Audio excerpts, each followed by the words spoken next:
6장 꽃핀 쪽으로. 그 머시매를 따라갔다잉.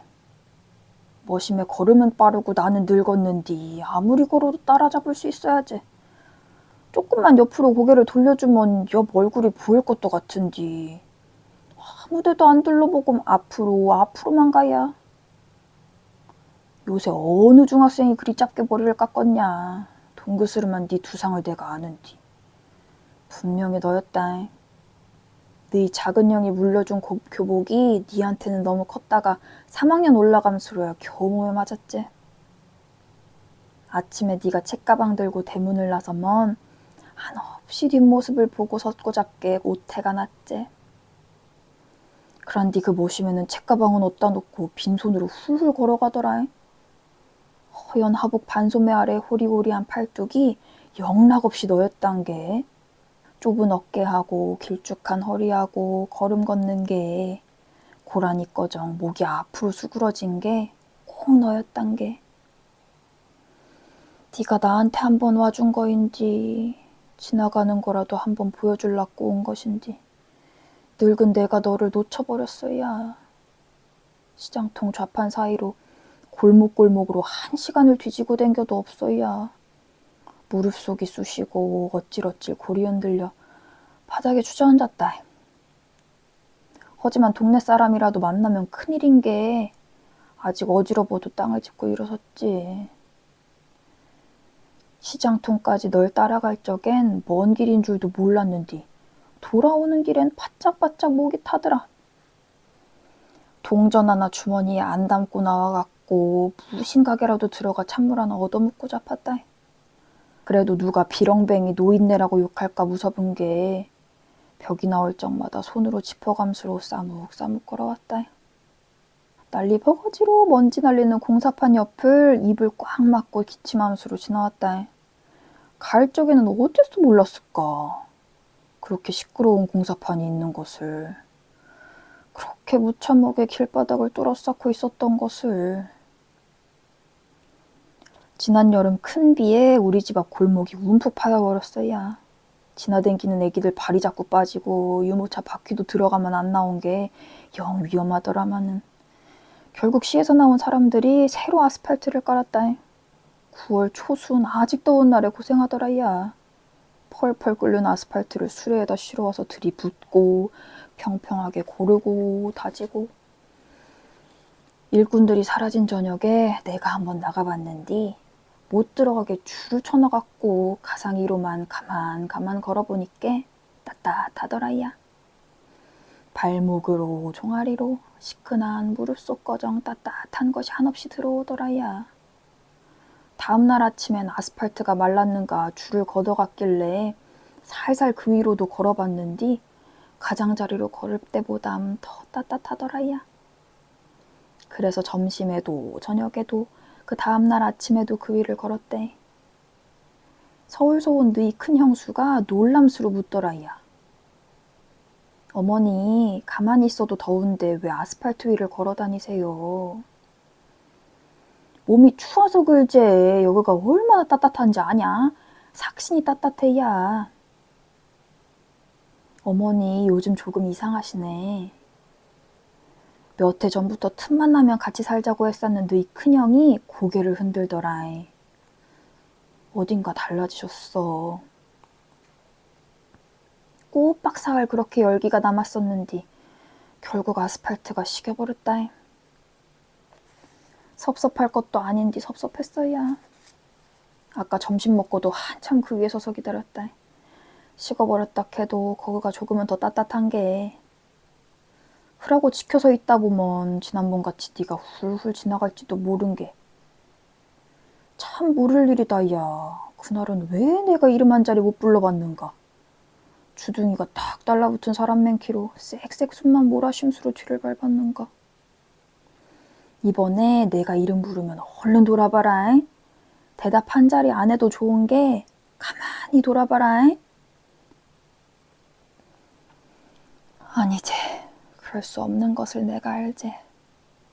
내 손으로 너를 묻어쓴 게. 하늘색 체육복에다 교란복 웃도리를 입고 있던 너를 하얀 하복 샤스에다 아래 위 까만 동복으로 갈아입혀 쓴 게, 혁대도 단정하게 하고 깨끗한 회색 양말을 신겨 쓴 게, 베니어판으로다가 짠 관에다 너를 넣고 청소차에 싣고 갈 참에 너를 지킬라고 내가 앞자리에 탔쓴 게, 청소차가 어디로 가는 줄도 모르고 네가 있는 뒤쪽만 뚫어져라 지켜보고 있었은 게, 환한 모래 언덕에 검은 옷 입은 사람 수백 명이 개미마냥 관을 들고 걸어가던 것이 생각난대. 너희 형들이 입술을 꽉 물고서 울고 섰던 것도 아슴아슴 떠오른다. 너희 아버지 생전에 나한테 하던 말이 그때 내가 울지도 않고 떼짱 옆에 풀을 한 움큼 끊어서 삼켰다던디. 삼키고는 쪼그려 앉아서 토하고 다 토하면 또 풀을 한 움큼 끊어다 씹었다던디. 근데 나는 하나도 기억이 안 나야. 묘지 가기 전 일들만 또렷해야. 관 뚜껑 닫기 전 마지막으로 봤던 네 얼굴이 얼마나 일숙했던가. 네 살이 그렇게 이었던 줄 그때 처음 알았다. 나중에 너희 작은 형이 그러더만은 총을 맞고 피를 하도 흘려서 네 얼굴이 그리 희었다고. 그래서 관이 가벼웠다고. 네가 아무리 덜 컸다고 해도 그렇게 관이 가벼울 수는 없다고. 그럼수로 두 눈에 핏발이 서더라.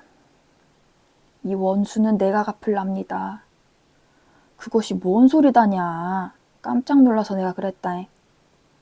나라에서 죽인 원수를 뭔 수로 갚는다냐. 네 거정 잘못되면 나도 따라 죽을 거여.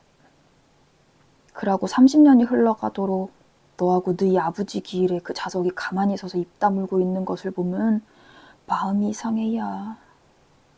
네가 죽은 것이 저 때문이 아닌디 왜 친구들 중에 제일 먼저 어깨가 굽고 머리가 하얗게 새었을까? 저것이 아직도 원수 갚을 생각을 하고 있단가 생각하면 가슴이 내려앉아야. 그래도 너희 큰형은 흔적 없이 잘 지낸다. 한 달에 2번 각시하고 같이 내려오고 혼자도 몰래 당일로 내려와서 밥도 사주고 용돈도 주고 가까이 사는 네 작은 형보다 다정하다. 너희 아버지나 큰형이나 너나 허리가 길고 어깨가 수긋한 게 내력이지야. 기름한 눈매하고 앞니 살짝 벌어진 것은 니하고 큰형이 똑같았지야. 요새도 너희 큰형이 웃음수로 토끼마냥 넓적한 앞니가 드러나면 눈가에 주름은 깊이 패었어도 청년같이 순진해 보인다. 너희 큰형이 11살 묵었을 적에 네가 태어났는디 그 자석은 그때부터 가인아 같은 머시매라. 애기가 보고 잡다고 학교만 끝나면 달려왔는디. 네가 웃는 것이 이쁘다고 조심조심 목을 받쳐 안고는 까르르 웃을 때까지 흔들었는디. 돌진한 너를 포대기로 등에 엎혀주면 공중공중 마당을 돔수로 박자도 안 맞는 노래를 불렀는디. 그렇게 가인에 갔던 자석이 너희 작은 형하고 싸울 줄을 누가 알았겠냐? 20년도 넘게 지금까장도 서로 서먹서먹해갖고 긴 이야기를 안 나누게 될 거를. 너희 아버지 상 치르고 돌아와 사무제 준비할 적에 갑자기 못이 깨지는 소리가 나서 달려가 본 게 27살, 32살 먹은 다 큰 머시매들이 시근거림수로 서로 멱살을 쥐고 있어야. 그 조그만 거 손잡아서 끌고 오면 되지. 몇 날 며칠 거기 있도록 너는 뭘 하고 있었냐고. 마지막 날엔 왜 어머니만 갔냐고. 말해봤자 안 들을 것 같았다니 거기 있으면 죽을 걸 알았담서. 다 알고 있었담서 네가 어떡해. 그런 게 너희 작은 형이 우어 말도 아니고 뭣도 아닌 소리를 지름수로 지 형한테 달라들더니 방바닥에 넘어뜨렸다. 침승맨키로 울부짖으면서 말을 한 게 뭔 소린가 뜨문뜨문하게 밖에 안 들리더라고. 형이 뭘 한다고. 서울에 있었음수로.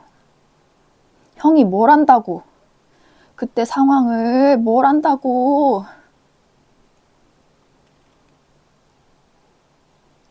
둘이 그 꼴로 엎치락뒤치락 하는 것을 말릴 생각도 못하고 나는 부엌으로 돌아왔대. 아무 생각도 안 하고 싶은 게 아무 소리도 안 들리는 건맨키로 전을 부치고 산적을 꿰고 탕국을 끓였대. 인자는 아무것도 모르겠어야. 마지막 날에 내가 너를 찾아갔을 적에 네가 그리 순하게 저녁에 들어갈라요 말하지 않았으면 어땠을까? 나는 안심을 해갖고 집에 가서 너희 아버지한테 그랬어야. 6시에 문 잠그고 집에 온다요. 다 같이 저녁 먹자고 약속했소. 그런데 7시가 되도록 네가 안 들어온 게 너희 작은 형하고 나하고 둘이서 집을 나왔다. 계엄이라 7시가 통금인디 그날 저녁 군대가 들어온다 한 게 귀신 그림자도 안 보이더라. 꼬박 40분을 걸어서 가본 게 상무관에는 불이 꺼져 있고 아무도 없어야. 도청 앞으로 간 게 총든 시민군들이 지키고 섰더라마는 우리 막내 아들을 만나봐야겠다고 사정한 게 어리디 어린 그 시민군들은 퍼렇게 얼굴이 굳어갖고는 안 된다고, 아무도 들여보내면 안 된다고 딱 잘라 말하는겨. 인자 계엄군이 탱크를 몰고 들어온다고 위험한 게 얼른 집으로 가라고만였어. 제발 들어가게 해주소 하고 나는 사정을 렸다. 우리 막내 불러라도 주소, 잠깐만 나와보라고 해주소. 보다 못한 너희 작은 형이 직접 들어가서 동생 찾겠다고 한 게 시민군 하나가 그러더라. 지금 들어가면 못 나옵니다. 저 안에는 죽을 각오가 된 사람들만 남았습니다. 너희 작은 형이 알겠다고 일단 들어가게만 해달라고 언성을 높일 적에 내가 말을 막았다. 그 아그가 기회를 봐서 제 발로 나오려는 것이요. 분명히 나한테 약속을 했단 게. 사방이 너무 캄캄해가 내가 그리 말을 했다. 금세 어둠 속에서 군인들이 나타날 것 같은 게 그렇게 말을 했다. 일하다가 남은 아들 가장 잃어버릴 것 같은 게 그리 말을 했다. 그렇게 너를 영영 잃어버렸다. 내 손으로 너희 작은 형 팔을 끌고 내 발로 돌아서서 집으로 갔는디 모두 다 죽어버린 것맨키로 캄캄한 길을 40분을 둘이 울면서 걸어 돌아갔다. 인자 나는 아무것도 알 수 없어야. 겁이 난 게 얼굴이 퍼렇게 굳어있던 시민군들. 어리디 어리던 그 자석들도 죽었을까? 그리 허망하게 죽을 것을 왜 끝가장 나를 안 들여보내줬을까? 너희 형들이 왔다 가면 마음이 더 허전한 게 마루에 나와서 해를 쬐면서 하루를 보내는디 담 너머 남쪽으로 채석장이 붙어있을 적엔 시끄럽긴 했어도 볕이 잘 들었는디 3층 건물이 들어온 게 11시는 돼야 해가 바짝 들어야. 이 집을 사기 전엔 그 채석장 뒤쪽 골목에서 오래 살았제. 바람도 잘 안 통하는 손바닥만한 슬레이트 집이라 채석장 일꾼들이 안 나오는 일요일을 너희 형제들은 좋아했지. 커다란 돌 사이로 뛰어댕김수로 숨바꼭질도 하고 술래잡기도 했지. 무궁화 꽃이 피었습니다. 채석장 끝에서 소리 지르면 마당까지 들렸지. 그렇게 시끄럽던 머시매들이 머리가 굵어짐수로 언제 그랬는가 싶게 조용해지더라. 너희 큰형이 서울 살러 갈 적에서 형편이 나아져가 이 집으로 옮겨왔지. 평상 하나 놓으면 꽉 차는 마당이 속값값이랐는디 장민원 굵어진 화단가장 있는 집을 얻은 게 얼마나 좋았던지. 너희 작은 형 공부하라고 너하고 따로 방 한 칸씩 주고 사글세라도 벌어 살림해 보태제 싶어 문간체에다 사람 들였지.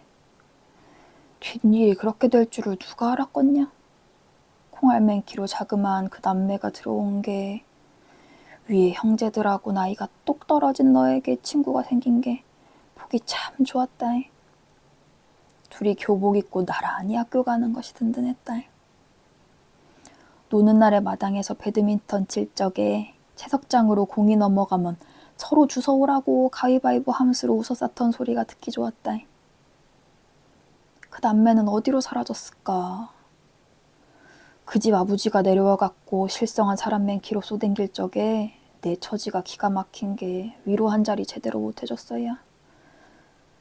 그 사람은 하던 일을 작파하고 문간체 방에서 1년을 지냄스로 미친 사람 맨키로 관청을 드나들었다잉.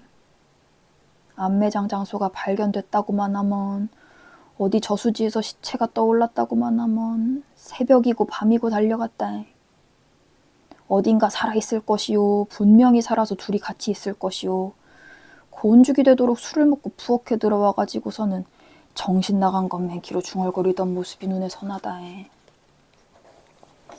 얼굴이 조망만하고 코가 번번한 사람이었는디, 그 일이 있기 전엔 아들하고 똑같이 눈에 장난기가 반짝거렸는디, 아마 그 사람은 오래 못 산 것 같아야. 신묘역으로 이장할 적에 실종자들도 가묘를 썼는디, 너희 작은 형이 일부러 댕김서 찾아봤는디 그 집 남매 이름은 없었다고 한 게, 그 사람이 살았더라면 왜 가묘를 쓰러 안 왔겠냐? 가끔은 말이다, 내가 못 온다고 문간체에다 사람을 들였을까 생각한다. 그깟 사글세 몇 푼 바꿨다고. 정대가 이 집으로 안 들어왔으면 네가 정대 찾는다고 그리 애를 쓰지 않았을 거인디. 그러다가 너희 둘이 배드민턴 침스러웠던 소리가 생각나면 죄받제, 죄받아 그러면서 고개를 흔들어야. 그라제, 내가 그 불쌍한 남매를 원망하면 큰 죄를 받제. 며칠 전에는 해질녘에 까무르기 그 집 처녀 얼굴이 떠오르더라야. 참 고왔는디. 고운 사람이 없어져 버렸어야 생각함스로 어둑어둑한 마당을 보고 있었다. 그 고운 처녀가 우리 집에 들어와서 빨래바구니 보듬고 물이 뚝뚝 떨어지는 운동화하고 칫솔 들고 저 마당 왔다 갔다 하던 일이 무슨 전생의 꿈 같아야. 목숨이 쇠심줄 같아서 너를 잃고도 밥이 먹어졌지. 정대는 아버지 거정 떠나 괴괴한 문간체는 밖에서 자물쇠로 잠가버리고 꾸역꾸역 가게에 나가 장사를 했지. 이름만 걸어놓고 얼굴도 한번 안 비쳤던 유족회에 처음 나간 것도 부회장이란 엄마가 돌린 전화를 받고서였다잉. 그 군인 대통령이 온다고, 그 살인자가 여기로 온다고 해서 네 피가 아직 안 말랐는디. 안 그래도 잠을 깊이 못 들고 뒤척이는 날들 뿐이었지만은 그날부터 새로 잠을 못 잤다. 네 아버지도 잠을 못 자더라마는 평생 병치레만 하는 순한 양반이라 읍지로 떼어놓고 혼자 유족회에 갔다. 처음 보는 엄마들하고 인사하고 쌀집 파는 회장 내에서 밤늦도록 현수막하고 피켓 만들고 모자란 것은 각자 집에 가서 더 만들어 오기로 하고 헤어졌다. 헤어질 적에 손을 잡는 뒤 그 차갑던 살, 아무것도 속에 없는 허제비 같은 손을 맞잡고 허제비 같은 등을 서로 문지름스러 얼굴을 들여다봤다. 얼굴 속에도 아무것도 없고 눈 속에도 아무것도 없는 우리들이 내일 보자는 인사를 했다. 무섭지 않았어야. 죽어도 좋다는 마음인데 무서울 것이 어디 있겠냐. 다 같이 소복을 입고 그 살인자가 탄 승용차가 오기를 기다렸다. 정말로 아침 일찍 그놈이 나타났는디 소리를 받쳐서 구호를 외치려던 계획은 엉망이 됐다. 다들 울부짖고 졸도하고 머리는 헝클어지고 소복은 찢어졌다.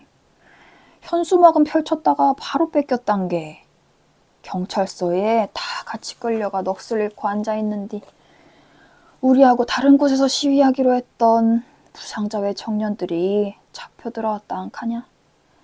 시무룩이 줄을 서서 들어오다가 우리하고 눈이 마주쳤는디 한 청년이 갑자기 울면서 소리쳤다. 엄마들 여기서 왜 이러고 있어? 엄마들이 무슨 죄를 지었어? 그 순간 내 머릿속이 멍해졌어요. 허옇게, 온 세상이 허옇게 보였어요. 찢어진 소복 치마를 걷고 탁자 위로 올라갔다. 떠듬떠듬 조그만 소리로 중얼거렸어요. 맞아. 내가 무슨 죄를 지었단가. 날개가 달린 것 마냥 형사들 책상 위를 공중공중 건넜다잉. 벽에 걸린 살인자 사진을 끌어내리고는 밟아부순 게 발에 유리가 박혔다잉. 눈물이 흐르는지도 피가 튀는지도 몰랐다잉. 발에서 피가 솟은 게 형사들이 나를 병원으로 싣고 가더라야. 너희 아버지가 연락받고 응급실로 왔어야. 의사하고 간호사가 내 발바닥을 갈라서 유리 조각을 뽑고 붕대를 감는 뒤 내가 너희 아버지한테 부탁했단 게 집에 좀 댕겨오소. 어젯밤에 만들어 놓고 안 갖고 온 현수막 하나가 농 속에 있어. 그날 해질녘에 너희 아버지 어깨를 짚고 절름절름 옥상에 올라갔다 해. 난간에 기대서서 현수막 길게 내리고 소리 질렀다 해. 내 아들을 살려내라. 살인마 전두환을 찢어 죽이자. 정수리까지 피가 뜨거워지게 소리 질렀다 해. 경찰들이 비상계단으로 올라올 때꺼정. 나를 들쳐매고서 입원실 침대에 던져놓을 때꺼정. 그렇게 소리 질렀다 해. 다음에도 그 다음에도 그리 만나 싸웠다 해. 헤어질 적마다 엄마들끼리 서로 손을 잡고 어깨를 쓸고 눈을 들여다봄수로 다시 보자고 약속을 했다 해. 없는 살림에 출연을 해서 전세버스를 맞추고 서울 집회에도 올라갔단 게. 한 번은 못된 놈들이 우리 버스 안에 사과탄을 던져갖고 한 엄마가 숨을 못 쉬고 쓰러졌어요.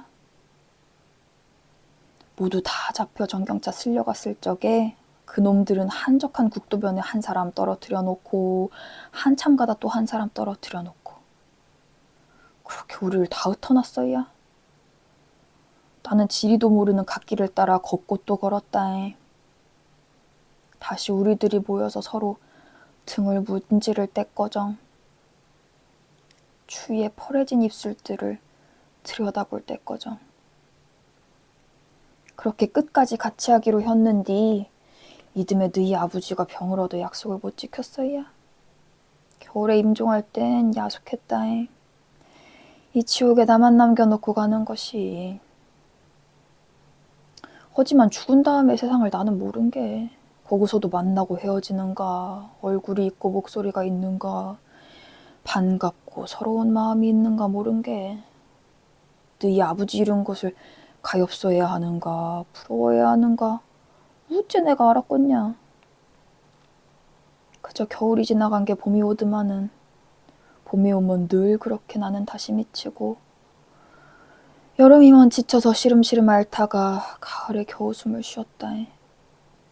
그러다 겨울에는 삭신이 얼었는디 아무리 무서운 여름이 다시 와도 땀이 안 나도록 뼛속까지 심장꺼정 차가워졌다 해. 어쩌구나 내가 30살에 막둥이 너를 낳았는디 나는 타고나기를 왼쪽 젖꼭지 모양이 이상해서 너희 형들은 잘 나오는 오른쪽 젖만 빨았는디 내 왼쪽 젖은 퉁퉁 붓기만 하고 애기들이 빨지 않은 게 보드라운 오른쪽 젖하고 딴판으로 단단해져 버렸는디 그렇게 흉한 짝젖으로 여러 해를 살았는디 하지만 너는 달랐단 게 왼쪽 젖을 물리면 물리는 대로 이상하게 생긴 젖꼭지를 순하게 빨아주었는디 그래서 두 젖이 똑같이 보드랍게 늘어졌는디 어쩌구나 젖먹이 쪽에 너는 유난히 빵긋웃기를 차렸는디 향긋한 노란 똥을 배 기저귀 위에 누웠는디 어린 짐승 마냥 네 발로 기어댕기고 아무거나 주둥이에 집어넣었는디 그러다 열이 난다 싶으면 얼굴이 불해지고 경기를 함수로 시큼한 젖을 내 가슴에다 토했는디 어쩌구나 젖을 뗄 적에 너는 손톱이 종이맨키로 얇아질 때까지 엄지손가락을 빨았는디 온나 이리 온나 손뼉 치는 내 앞으로 한 발 두 발 걸음마를 떼었는디 웃음을 물고 7걸음을 걸어 나한테 안겼는디. 8살 묵었을 적에 네가 그랬단 게 난 여름은 싫지만 여름밤이 좋아. 아무것도 아닌 그 말이 듣기 좋아갖고 네가 시인이 될라는가 속으로 생각했는디. 여름밤 마당 평상에서 너희 아버지하고 삼형제하고 같이 수박 먹을 적에 입가에 묻은 끈끈하고 다디단 수박물을 네가 혀로 더듬어 핥을 적에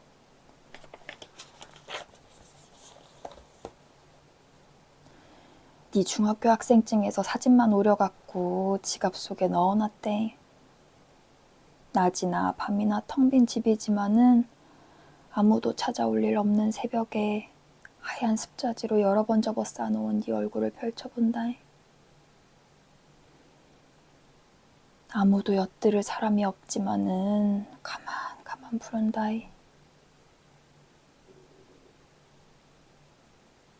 동호야.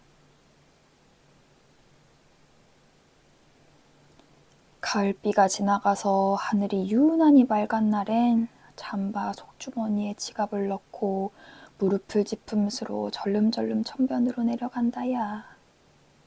코스모스가 색색깔로 피어있는 길, 동그랗게 또아리를 틀고 죽은 지렁이들의 쇠파리가 꿰는 길을 싸묵싸묵 걷는다. 네가 6살, 7살 묵었을 적에 한시도 가만히 안 있을 적에 너희 형들이 다 학교 가버리면 너는 심심해서 어쩔 줄을 몰랐지? 너하고 나하고 둘이서 너희 아버지가 있는 가게까지 날마다 천변길로 걸어갔지? 나무 그늘이 햇빛을 가리는 것을 너는 싫어했는디 조그만 것이 힘도 씌고 고집도 씌워서 힘껏 내 손을 밝은 쪽으로 끌었지. 수치 적고 가늘티 가는 머리카락 속거정 땀이 나갔고 반짝반짝함스러 아픈 건맹기로 쌕쌕 숨을 몰아심스러 엄마 저쪽으로 가. 기왕이면 햇빛 있는 대로. 못 이기는 척 나는 한없이 네 손에 끌려 걸어갔지. 엄마 저기 밝은 데는 꽃도 많이 폈네. 왜 캄캄한 데로 가. 저쪽으로 가. 꽃핀 쪽으로.